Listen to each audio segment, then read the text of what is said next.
നിങ്ങൾ ആരാണ്? അല്ല ചേട്ടാ, ഇതിപ്പോ നിയമപരമായി തുറക്കാൻ ഇത് 10 മണിക്കൂറോളമായി. പറയൂ നമ്മുടെ ചെറുപ്പക്കാരോട്. നിയമപരമായി തുറക്കാൻ ബാങ്ക് അധികൃതർ തയ്യാറാണെന്ന് നിങ്ങളോട് പറയൂ. നിയമപരമായി തുറക്കാൻ ഇവിടുത്തെ ഡിവൈഎഫ്ഐ യൂത്ത് കോൺഗ്രസ് പ്രവർത്തകരാണിത്. ബാങ്ക് ഈ പൂട്ട് തല്ലിപ്പൊളിക്കുകയാണ് ഇവർ. അതിന്റെ ദൃശ്യങ്ങളാണ് നമുക്ക് കാണാൻ സാധിക്കുന്നത്. വാതിൽ തുറന്നു. നിയമപരമായി അവര് ചെറുപ്പക്കാര് അവരെ ഉള്ളിലേക്ക് കയറ്റുകയാണ്. പറഞ്ഞു ഇത് ബാങ്ക് ഇത്ര വൈകേണ്ടിയിരുന്നോ എന്നുള്ളതാണ് ചോദ്യം.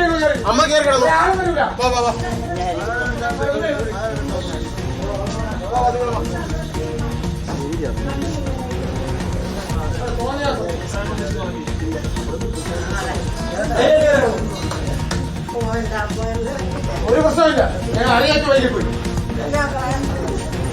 ആരും കിട്ടിയോ? നിങ്ങൾ കുഴപ്പമില്ല, വൈകിയൊക്കെ പിന്നല്ലേ.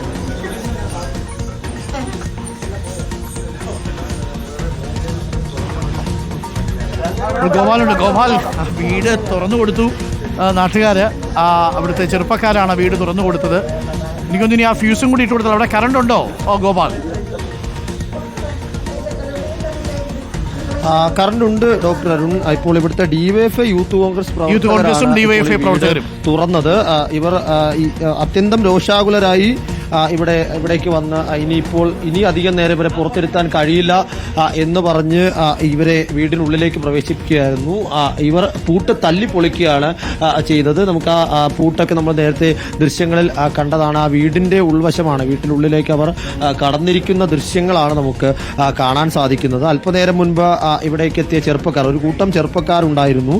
അവർ ചേർന്നാണ് ഇനി ഇതിൽ കൂടുതൽ സമയം പുറത്തിരിക്കേണ്ടതില്ല, ഇനി അധികം ബുദ്ധിമുട്ടേണ്ടതില്ല എന്ന് പറഞ്ഞുകൊണ്ട് ഈ വീടിന്റെ വാതിൽ തല്ലിപ്പൊളിച്ച്, അതായത് പൂട്ട് നേരത്തെ ജപ്തി ചെയ്തപ്പോൾ ബാങ്ക് അധികൃതർ സ്ഥാപിച്ച പൂട്ട് കല്ലുകളും കമ്പികളും ഉപയോഗിച്ച് അടിച്ചു തകർത്താണ് ഇപ്പോൾ ഈ വീട്ടിലേക്ക്. ഇപ്പോൾ ഗോപാൽ, മുത്തൂറ്റിന്റെ അധികൃതർ സുരേഷ് ഗോപിയെ തന്നെ വിളിച്ചു. അവർ തുറന്നു കൊടുക്കാമെന്ന് ഉറപ്പ് നൽകിയിട്ടുണ്ട്. കേന്ദ്രമന്ത്രി സുരേഷ് ഗോപിയെ വിളിച്ച് മുത്തൂറ്റിന്റെ അധികൃതർ വീട് തുറന്നു കൊടുക്കാം എന്ന് ഉറപ്പ് നൽകി.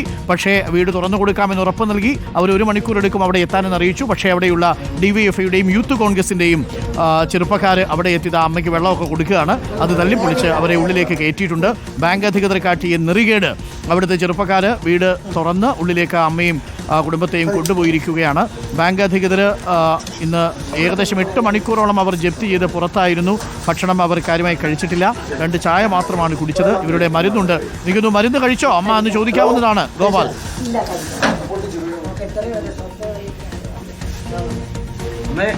അമ്മയ്ക്ക് അത്യാവശ്യമുള്ള മരുന്ന് കഴിച്ചോ? കഴിച്ചോളാം, കഴിക്കാം മക്കളെ. ഇനി കഴിക്കാം, മരുന്നെല്ലാം ഭക്ഷണമൊക്കെ എത്തിയിട്ടുണ്ട്. ഭക്ഷണം കഴിച്ച് സമയം പോലെ മരുന്ന് കഴിക്കണം. ഭക്ഷണം കഴിച്ചിട്ട് ഞങ്ങൾ മരുന്നൊക്കെ കഴിക്കാം മക്കളെ. എന്റെ മരുമോക്കും മരുന്നടിക്കാനുണ്ട്. കഴിക്കാം. ബാങ്ക് അധികൃതർ ഇങ്ങോട്ടേക്ക് എത്തുമെന്ന് പറഞ്ഞിട്ട് കഴിക്കാം മക്കളെ. മരുന്നൊക്കെ എടുത്ത് കഴിക്കണം. കഴിക്കാം. 1 മണിക്കൂറിനുള്ളിൽ ഇവർക്ക് ആഹാരം കഴിക്കാതെ മരണപ്പെട്ടു പോയിരുന്നെങ്കിൽ ബാങ്ക് അധികൃതർ എന്ത് ലോൺ എടുത്തു എന്നതിന്റെ പേരിൽ തെമ്മാടിത്തരം കാണിക്കുന്നത് ശരിയായ രീതിയല്ല. ഈ നാടിനകത്ത് ഒരു വീടിനകത്ത് ഒരു അമ്മയും മക്കളും അടങ്ങിയ കുടുംബത്തിനെ പുറത്താക്കി വീട് പൂട്ടി പോകാന്ന് പറയുന്നത് ഒരു തെമ്മാടിത്തരമാണ്. സ്കൂൾ വിട്ടു വന്ന വിദ്യാർത്ഥികൾക്ക് കഴിക്കാൻ വേണ്ടി ആഹാരമില്ലാത്ത സാഹചര്യത്തിനകത്ത് വീട് പൂട്ടിപ്പോയതാണ്. തെമ്മാടിത്തരമാണ്. മുത്തൂറ്റല്ല, എത്ര വലിയ കോർപ്പറേറ്റുകാർ ഈ ബാങ്കുകാരിനകത്ത് വന്നാലും വളരെ കൃത്യമായി അത് കൈകാര്യം ചെയ്യാൻ ഈ നാടിനകത്ത് യുവത്വം ഉണ്ടാവും എന്നുള്ളതാണ് പറയാനുള്ളത്. അവർക്കൊരു ഭയവുമില്ല അതിനകത്ത് ജീവിക്കാനുള്ള സാഹചര്യം ഞങ്ങൾ ഒരുക്കും. അതിനകത്ത് കൃത്യമായി പറയാം, ഇവരെ സംരക്ഷിക്കാൻ ഈ നാട്ടിലെ യുവാക്കൾ ഒന്നടങ്കം, അത് രാഷ്ട്രീയം മറന്നുകൊണ്ട് തന്നെ ഈ നാട്ടിലെ യുവാക്കളുണ്ട് എന്നുള്ളതാണ്. അതിന് ഏത് കോർപ്പറേറ്റ് മുതലാളികൾ വന്നാലും ശരി തന്നെ ഈ നാട്ടിൽ അത്തരം കാര്യങ്ങൾ നിലനിൽക്കാൻ പോകുന്നില്ല.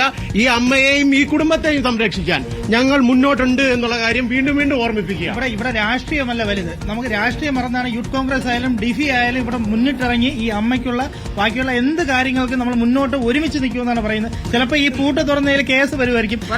എത്ര കേസ് വന്നാലും ഞങ്ങൾക്ക് ഒരു കുഴപ്പമില്ല. ഇവിടെ മനുഷ്യത്വമാണ്. ഈ അമ്മ മരണപ്പെട്ടിരുന്നെങ്കിൽ ആര് ഉത്തരവാദിത്വം പറയുമായിരുന്നു? ഏകദേശം നമുക്കറിയാൻ പറ്റും 2 മണിക്കാണ് ഈ ബാങ്കുകാർ വന്ന് ജപ്തി ചെയ്തിട്ട് ഈ 5 യുവതികളെ പുറത്താക്കിയത്. ഞാൻ നിങ്ങൾക്കറിയാൻ പറ്റില്ല, റിപ്പോർട്ട് ചാനൽ വന്ന സമയം തൊട്ട് ഞാൻ ഇവിടെ ഉണ്ട്. എന്നിട്ട് മാറിയും തിരിഞ്ഞും ഇവിടുത്തെ ബാങ്ക് മാനേജറെ, സെക്ഷൻ മാനേജറെ എല്ലാരെയും വിളിക്കുന്നുണ്ട്. ഞാൻ വിളിക്കുന്നുണ്ട്, ഞാനും ഈ റിപ്പോർട്ടറിലെ അദ്ദേഹം വിളിക്കുന്നുണ്ട്. എന്നിട്ട് പോലും ബാങ്കിലെ ഒരാൾ പോലും ഫോൺ എടുക്കുന്നില്ല. വിളിക്കുമ്പോൾ മാനേജർ, ആദ്യം ഞാൻ ഫോൺ വിളിച്ചപ്പോൾ മാനേജർ ഫോൺ എടുത്തു. മാനേജർ ഫോൺ എടുത്ത് എന്റെ അടുത്ത് പറഞ്ഞെന്ന് വെച്ചാൽ എനിക്ക് യാതൊരു ബന്ധവുമില്ല, നിങ്ങൾ വേറെ ആരെങ്കിലും വിളിക്കുമെന്ന് പറഞ്ഞ് വേറെ നമ്പർ വന്നു. അങ്ങനെ മാറിയും തിരിഞ്ഞ് ഏകദേശം ഒരു 1.5 മണിക്കൂറോളം നമ്മൾ ഇവിടെ നിന്ന് കോൾ ചെയ്താണ്. ഇപ്പൊ റിപ്പോർട്ടിൽ ഇദ്ദേഹം നമ്മുടെ കൂടെ ഉണ്ടായിരുന്നു, ബാങ്ക് മാനേജർ വിളിച്ച സമയത്തൊക്കെ. എന്നിട്ട് മനുഷ്യത്വപരമായിട്ട് പോലെ ഇവരെ ഡ്രസ്സ് എടുക്കാനോ ഇവർക്ക് മരുന്നെടുക്കാനോ ആരും ഇവിടെ തയ്യാറായിട്ടില്ല. എന്തായാലും ഇവർക്ക് ഭക്ഷണം കഴിക്കാനുള്ള സംവിധാനം ഈ ചെറുപ്പക്കാരോട് കൂടി പറയാണ്, ഈ ഭക്ഷണം കഴിക്കാനുള്ള സംവിധാനം ഒന്ന് ഒരുക്കി കൊടുക്കണം. അധികം നമ്മുടെ എന്തായാലും ആ ചെറുപ്പക്കാർക്ക് നമ്മൾ സ്നേഹം അറിയിക്കുന്നു. തീർച്ചയായിട്ടും എന്തായാലും ഇനി ബാങ്കുകാരോട് ഒരു കാര്യം പറയാനുണ്ട്. ഇതിന്റെ പേരിൽ ഇനി നിയമവും നടപടിയും കൂട്ടമായിട്ട് ആ ചെറുപ്പക്കാരുടെ മേലിൽ കുതിര കയറാൻ ചെല്ലരുത്. അവർ ആ നാട്ടിൽ ഉച്ചിലുള്ള ചെറുപ്പക്കാരാണ്, ഡിവൈഎഫ്ഐ യൂത്ത് കോൺഗ്രസിന്റെ പ്രവർത്തകരാണ്. നാട്ടിലൊരു അനീതി കണ്ടാൽ പ്രതികരിക്കുക എന്നുള്ളത് ആ നാട്ടിലെ ചെറുപ്പക്കാരുടെ ഒരു രീതിയാണ്. തൽക്കാലം അങ്ങനെ കണ്ടാൽ മതിയാവും. നിങ്ങൾ ചെയ്ത നെറുകേടിന് അവർ ആ പൂട്ട് തല്ലിപ്പൊട്ടിച്ചു എന്ന് മാത്രം കരുതിയാൽ മതി. ഇനി ആ ചെറുപ്പക്കാരുടെ പുറത്ത് നിയമ നടപടിയുമായിട്ട് കുതിര കയറാൻ ചെല്ലരുതെന്നൊരു അപേക്ഷയുണ്ട്. പൈസ നിങ്ങൾക്ക് അടച്ചിരിക്കും. അത് കേന്ദ്ര സഹമന്ത്രി സുരേഷ് ഗോപിയുടെയും റിപ്പോർട്ടർ ടിവിയുടെയും ഉറപ്പാണ്. നാളെ പുലർച്ചെ നിങ്ങൾ ബാങ്കിൽ എത്തുന്ന സമയത്ത് തന്നെ ഞങ്ങളുടെ പ്രതിനിധികൾ അവിടെ എത്തി പൂർണ്ണമായും പണമടച്ച് രസീത് കൈപ്പറ്റി അത് നമ്മൾ പ്രേക്ഷകരെ കാണിച്ചിരിക്കും. അതുകൊണ്ട് പറഞ്ഞാൽ വാക്കാണ്, പക്ഷേ വാക്ക് പാലിക്കാതെ പോയത് നിങ്ങളാണ്, മുത്തൂറ്റ് ഹൗസിംഗ് ഫിനാൻസേ എന്നേ നമുക്ക് പറയാനുള്ളൂ. അപ്പോൾ പ്രിയപ്പെട്ട പ്രേക്ഷകരെ, നമുക്ക് കാര്യങ്ങളൊക്കെ ഉഷാറായി നടന്നു. എന്തായാലും അവിടുത്തെ ചെറുപ്പക്കാർ കാര്യമായിട്ട് ഇടപെട്ടു ഈ വിഷയത്തിൽ എന്നുള്ളതാണ്. ആ നെറുകേടിന് ചെറുപ്പക്കാരുടെ ഉശിരൻ മറുപടിയായിരുന്നു. നിയമപരമായി അത് നമ്മൾ അംഗീകരിക്കുന്നില്ല എങ്കിൽ പോലും ഗോപാൽ എന്തായാലും ആ അമ്മയ്ക്ക് ഭക്ഷണം കൊടുക്കുന്നു. ഇനി അവരെ കഴിച്ചോട്ടെ, ഇനി അവരുടെ സ്വകാര്യതയിൽ നമ്മൾ ഇടപെടുന്നില്ല. ആ ചെറുപ്പക്കാർക്കും നന്ദി പറഞ്ഞോളൂ ഗോപാൽ.